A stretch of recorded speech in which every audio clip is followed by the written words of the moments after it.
முன்னாள் பிரதமர் தான் ஸ்ரீ முஹிடின் யாசின் ஜனவரி 1 முதல் பிரிகத்தா நேஷனல் தலைவர் பதவியிலிருந்து விலகுவதாக அதிகாரப்பூர்வமாக அறிவித்துள்ளார்.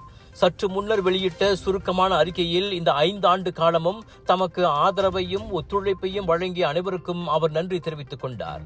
பிரிகத்தா நேஷனலின் அடுத்த தலைமைக்கும் கூட்டணி கட்சிகளுக்கும் வாழ்த்துகளையும் அவர் தெரிவித்துக் கொண்டார். தனது பதவி விலகலை பிரிகத்தா நேஷனல் நாடாளுமன்ற உறுப்பினர்களின் வாட்ஸ்அப் குழுவில் முஹிடின் தெரிவித்ததாக நேற்றிரவு முதலே செய்திகள் பரவின.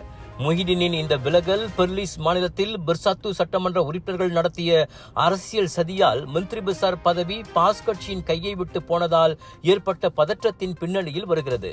பிர்சாத்து துரோகம் அழைத்து விட்டதாக கூறி பிரிகத்தானிலிருந்து பாஸ் விலகி மீண்டும் அம்னோவுடன் இணைய வேண்டும் அல்லது பிரிகத்தா நேஷனல் கூட்டணியின் தலைமை பொறுப்பை பாஸ் ஏற்க வேண்டும் என அதன் தலைவர்கள் வெளிப்படையாகவே மிரட்டிய நிலையில் முஹிடின் பதவி விலகியுள்ளார். இது சரியான மற்றும் புத்திசாலித்தனமான நடவடிக்கை என பாஸ் கட்சி தலைவர்கள் சிலர் வரவேற்றுள்ளனர். பாஸ் பிரிகத்தானுக்கு புதிய தலைவரை பரிந்துரைக்க உள்ளது.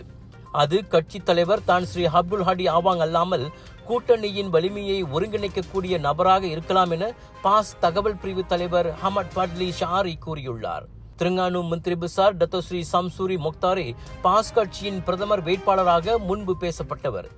இந்நிலையில் இப்போது பிரிகத்தா நேஷனல் தலைவராக அவரின் பெயரையே பாஸ் முன்மொழியலாம் என கூறப்படுகிறது.